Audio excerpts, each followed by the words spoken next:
dédé àkókò yìí gbogbo ẹ̀yin olólùfẹ́ ìkànnì Jígí Alára, ìkànnì 24 tó fi ìkàlẹ̀ sí ìlú Ìbàdàn, ìpínlẹ̀ Ọ̀yọ́. Ilé tí a ti ń sọ̀rọ̀ bí àkọ́lé ìtàn tó jẹ́ wípé pẹ̀lú ìmísí Odùduwà ní gbogbo ọ̀rọ̀ tó ń jáde láti ẹnu wa. Ẹ̀yin olùgbọ́ wa, a dúpẹ́ fún bí ẹ ṣe ń bá wa lọ ní gbogbo ìgbà. Ojú tẹ́ fi ń wò wá kò ní fọ́, bẹ́ẹ̀ sì ni etí tẹ́ fi ń gbọ́ wa kò ní di tẹ́ náwó sí láéláé. Abdulkareem Nimas ni oníròyìn yìí. Ọpẹ́ o, àwọn agbófinró ti gbẹ̀mí ọ̀gá àgbà àwọn agbésùmọ̀mí ní ìpínlẹ̀ Zamfara. Iléeṣẹ́ ọlọ́pàá ìpínlẹ̀ Zamfara ti ṣekú pa Kàṣàlà Sanni Yẹ́lò tí í ṣe adarí àwọn afẹ̀míṣòfò ní ìjọba ìbílẹ̀ Anka ní ìpínlẹ̀ Zamfara.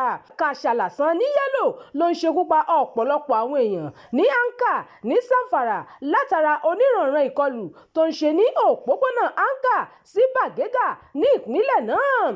Àwọn ọlọ́pàá àti ikọ̀ fìjìláńtè ló dì mọ́ ibùba rẹ̀ lẹ́yìn ọ̀pọ̀lọpọ̀ ìjà pẹ̀lú àwọn ikọ̀ rẹ̀.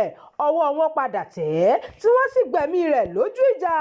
Nínú ìròyìn míì, ọwọ́ ọlọ́pàá tẹ àwọn ọmọ ẹlẹ́gbẹ́ òkùnkùn lẹ́kọ̀ọ́. Iléeṣẹ́ ọlọ́pàá ìpínlẹ̀ Èkó ti mú àwọn ọmọ ẹlẹ́gbẹ́ òkùnkùn 4 o tí wọ́n ń dàlúrú ní agbègbè ìjọra Àpápá àti Bádíà.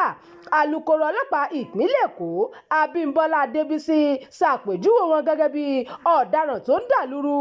Àwọn ọmọ ẹlẹ́gbẹ́ òkùnkùn ọ̀hún ni Tanko Yusuf ẹni ọdún 23, Ahmed Habib ẹni ọdún 24, Abubakar Shafi ẹni ọdún 23, Fatai Muhammad ẹni ọdún 25 àti Abubakar Ayọ̀mídé tí ọ̀pọ̀ èèyàn mọ̀ sí Gabazin ẹni ọdún 25.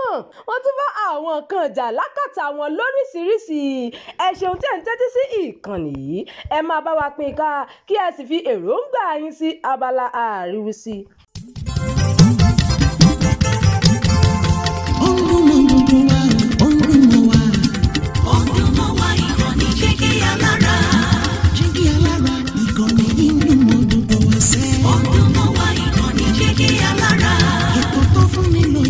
Ètò tó wà ní lọ́yẹ̀ wà ń bẹ̀. Ọdún mọ́ wá ìkànnì Jígí Alára. Ìròyìn lóríṣiríṣi tàbí mọ́ bó ṣe ń lọ láwùjọ.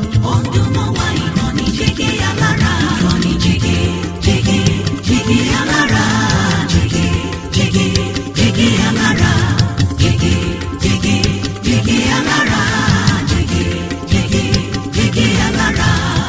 Ìkànnì Jígí Alára 24, bàbá gbogbo.